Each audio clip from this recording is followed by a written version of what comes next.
வணக்கம். என்னுடைய பேர் லவகுமார். நான் ஒரு சிவில் சமூக செயற்பாட்டாளராக இருக்கின்றேன். சனிக்கிழமை இரவு என்னுடைய வீட்டுக்கு, அதாவது என்னுடைய கிரானியில் இருக்கின்ற என்னுடைய வீட்டுக்கு இரவு 10:05 மணி அளவில் என்னுடைய வெளிக்கேட் திறக்கப்பட்டது. சத்தத்தை உணர்ந்த நான் என்னுடைய மகனிடம் நான் கூறினேன், என்னவென்று பாருங்கள் என்று. சடுதியாக என்னுடைய வீட்டு கதவு தட்டப்பட்டது.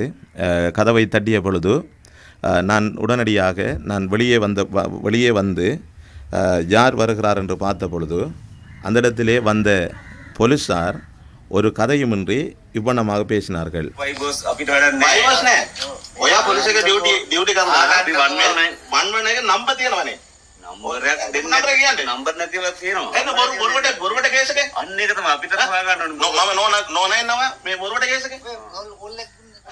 இவனமாக பேசினார்கள். என்னை வைவாஷ் பண்ண வேண்டாம் என்று ஒரு அச்சுறுத்தலை தருகின்ற விதமாக வாழைச்சேனை போலீஸார் அந்த இடத்துல பேசினார்கள். வந்தவர்கள் 2 போலீஸ் உத்தியோகத்தர்கள், ஒரு ஊர்வாகப்படையைச் சேர்ந்தவர் அந்த இடத்துல வந்திருந்தார். இந்த அச்சுறுத்தலானது வடகிழக்கிலே வாழுகின்ற தமிழ் உணர்வாளர்கள், வலிந்து காணாமல் ஆக்கப்பட்ட அம்மாக்கள், மற்ற சிவில் சமூக செயற்பாட்டாளர்களுக்கு மத்தியிலே கடந்த காலமாக இது நடந்து வருகின்றது. நீங்கள் கடந்த காலங்களை பார்க்கின்ற பொழுது ஜனாதிபதி ரணில் விக்ரமசிங்கே அவர்கள் வவுனியா மாவட்டத்திற்கு செல்லுகின்ற பொழுது அங்கிருந்த வலிந்து காணாமல் ஆக்கப்பட்ட அம்மாக்களுக்கு எதிராக தடை உத்தரவுகள் எடுக்கப்பட்டிருந்தது. அதே வண்ணமாக பண்ணையாளர்கள் தங்களுடைய போராட்டங்களை நடத்திய பொழுது அவர் செங்கலடிக்கு வந்த நேரங்களிலே ரணில் விக்ரமசிங்கவை எதிர்த்து போராட்டம் நடத்தியதாக இன்றும் ஏறாவூர் நீதிமன்றத்திலே வழக்கு நடைபெற்று வருகிறது. இவ்வண்ணமான பல அச்சுறுத்தல்கள் வலிந்து காணாமலாக்கப்பட்ட அம்மாக்களுக்கு, தமிழ் உணர்வாளர்களுக்கு, சமூக சிவில் செயற்பாட்டாளர்களுக்கு நடந்து கொண்டே வருகிறது. ரணில் விக்ரமசிங்கே அவர்கள் எந்த இடங்களுக்கு போகின்றாரோ, ஜனாதிபதி வடகிழக்கில் எந்த இடங்களுக்கு போகிறாரோ அந்த இடங்களிலே அச்சுறுத்தல்களுக்கும் மிரட்டல்களுக்கும் தமிழ் மக்கள், தமிழ் உணர்வாளர்கள் பாதிக்கப்பட்டு கொண்டே வருகின்றார்கள். இதே வண்ணமாக கடந்த சனிக்கிழமை இரவு என்னுடைய வீட்டிற்கு 10:05 மணிக்கு போலீஸார் வந்து என்னை அச்சுறுத்தினார்கள். அச்சுறுத்துகின்ற விதமாக நடந்து கொண்டார்கள். தங்களுக்கு 119க்கு தொலைபேசி போனதாகவும் அதற்காக தாங்கள் வந்ததாகவும் சொன்னார்கள். அப்போ எந்த நம்பரிலிருந்து தொலைபேசிகள் போன என்று கேட்டால் நம்பர் இல்லை என்றுகின்றார்கள். அதற்குரிய ஆதாரங்கள் என்னிடத்தில் இருக்கின்றது. யார் இந்த காரியங்களை உங்களுக்கு அறிவித்ததென்றால் அது தெரியாது என்று சொல்லுகிறார்கள்.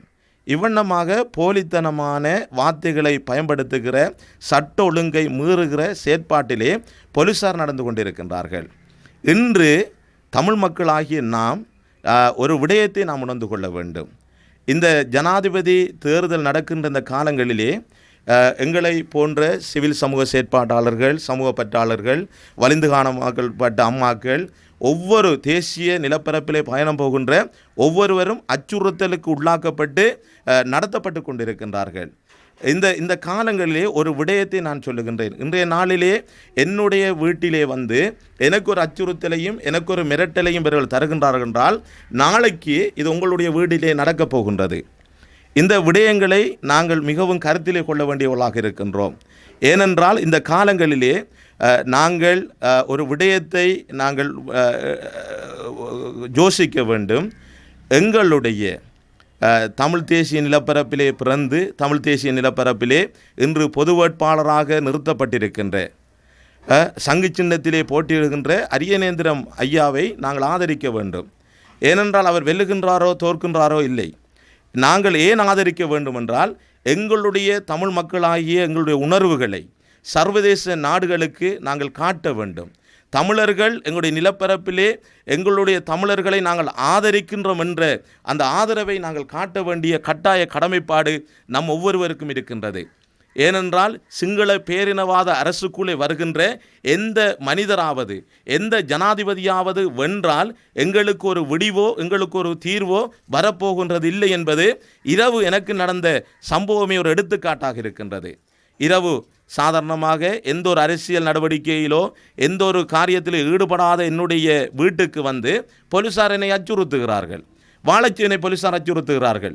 அப்போ இந்த அச்சுறுத்தலுக்கு வாழைச்சேனை போலீஸ் பொறுப்பதிகாரிக்கு பங்கு இருக்கின்றது. அவருக்கு தெரியாமல் இந்த அச்சுறுத்தல் நடந்திருக்கிறதற்கு வாய்ப்பு இல்லை. என்னுடைய வீட்டுக்கு வந்து என்னை விசாரிப்பது, அதாவது இரவு 10 மணிக்கு அத்துமீறி என்னுடைய வீதியிலே இருக்கின்ற என்னுடைய கதவை திறந்து கேட்டை திறந்து என்னுடைய வீட்டுக்குள்ளே வந்து வீட்டு கதவை தட்டுகின்ற அளவுக்கு ஒரு மனித உரிமைகள் மீறப்படுகிறது என்றால் எங்களுடைய நாட்டினுடைய சட்ட ஒழுங்குகள் எவ்வண்ணமாக மீறப்படுகிறது. இந்த அச்சுறுத்தல் வருவதற்கு காரணம் இன்றைய நாளிலே கோரகலி மடு என்கின்ற என்னுடைய கிரான் என்ற கிராமத்துக்கு பக்கத்தில் இருக்கின்ற கிராமத்திற்கு ரணில் விக்ரமசிங்கே அவர்கள் வருகின்றார். ஜனாதிபதி ரணில் விக்ரமசிங்கே அவர்கள் வருகின்றார். அவர் வருகின்றதற்கு நாங்கள் ஏதாவது ஒரு போராட்டங்களையோ அல்லது ஏதாவது ஒரு தடைகளை கொண்டு வந்துடுவோம் என்ற ஒரு அந்த முன்னேற்பாடாக எங்களுடைய வீடுகளுக்கு வந்து போலியான முறைப்பாடுகள் வந்ததாக கூறி இரவு 10:05 வீட்டு கதவை தட்டி விரட்டுகிறார்கள். இவ்வண்ணமான இந்த மிரட்டல்கள் நம்முடைய தமிழ் சமூகத்திற்கு, வடகிழக்கிலே வாழுகின்ற தமிழ் சமூகத்துக்கு தொடர்ந்து கொண்டே இருக்கின்றது. அச்சுறுத்தல் தொடர்ந்து கொண்டே இருக்கிறது. போலீஸ் பயங்கரவாதங்கள், அரச பயங்கரவாதங்கள் வளர்ந்து கொண்டே இருக்கின்றது. இந்த காலங்களிலே தமிழ் மக்களாகிய தமிழ் உணர்வாளராகிய நாங்கள் ஒரு விடயத்தை கவனிக்க வேண்டும். எங்களுடைய இந்த நடைபெறப் போகின்ற ஜனாதிபதி தேர்தலானது இது எங்களுக்கு முக்கியமான ஒரு தேர்தல் இல்லை. ஆனாலும் சர்வதேச நாட்டுக்கு எங்களுடைய உரிமையை காட்ட வேண்டிய கட்டாய நிர்பந்தம் இருக்கின்றது. பொது வேட்பாளரை நாங்கள் ஆதரிக்க வேண்டும். தமிழ் தேசிய நிலப்பரப்பில் இருக்கின்ற ஒரு பொது வேட்பாளருக்கு நாங்கள் எங்களுடைய வாக்கை அளித்து நாங்கள் இத்தனை லட்சம் பேர் எங்களுடைய தமிழ் மக்கள் உரிமைக்காக நாங்கள் போராடுகின்றோம் என்ற அந்த போராட்டத்தை நாங்கள் எடுத்து காட்ட வேண்டும். சிங்கள பேரினவாதத்திலே வருகின்ற ஜனாதிபதி எவராக வந்தாலும் இவ்வண்ணமான அச்சுறுத்தல் இன்று எனக்கு நடக்கின்றது, நாளைக்கு உங்களுக்கு நடைபெறும். எனவே இதை கருத்தில் கொண்டு ஒவ்வொருவரும் செயற்பட வேண்டும். சட்ட ஒழுங்குகளை மீறி இவ்வண்ணமான அராஜகமான போலீஸ் பயங்கரவாத, அரச பயங்கரவாத செயல்களில் ஈடுபடுகின்ற அதிகாரிகள் மீது நடவடிக்கை எடுக்க வேண்டும். இன்னொரு விடயத்தை சொல்ல வேண்டும். நான் கடந்த காலத்திலே 7 மாதம் 30 கட்டுத்துவக்கால் ஒருவரை சுடப்போனதாக ஒரு முறைப்பாடு ஒன்று வாழச்சேனை போலீஸில் செய்யப்பட்டிருக்கின்றது. ஆனால் இன்று வரை அந்த போலீஸார் அந்த இடத்திற்கு போய் அந்த சீன் விசிட், அந்த இடத்திலே போய் என்ன நடந்தது என்று சம்பவத்தை நேரில் சென்று பார்க்கவும் இல்லை, சாட்சிக்காரரை கூட்டி செல்லவும் இல்லை. இன்று அந்த அவனமான கேஸுகள், அவனமான அந்த முறைப்பாடுகள் ஒதுக்கி வைக்கப்பட்டிருக்கிறது. ஆனால் ஒன்றுமில்லாத ஒரு விடயத்தை தேடி எங்களை அச்சுறுத்துவதற்கு போலீஸார் தீவிரமாக வருகின்றார்கள். எனவே ஒவ்வொரு தமிழ் உணர்வாளர்களும், தமிழ் மக்களும், மண் மீது பற்றுள்ளவர்களும் சிந்தித்து செயற்படுகின்ற காலம். எங்களுக்கு நாங்களே கொள்ளிகளை வைக்காமல் எங்களுடைய உணர்வுகளை சர்வதேச நாட்டுக்கு காட்டி எங்களுடைய தமிழ் வேட்பாளருக்கு நாங்கள் வாக்களித்து எங்களுடைய உணர்வுகளை நாங்கள் காட்டி அதுக்குரிய உரிமைகளை, அதுக்குரிய நீதிகளை பெற்றுக்கொள்கின்ற ஒரு தேடலை நாம் தேடி கண்டுபிடிக்க வேண்டும் என்பதை கூறிக்கொள்ள விரும்புகின்றேன். நன்றி.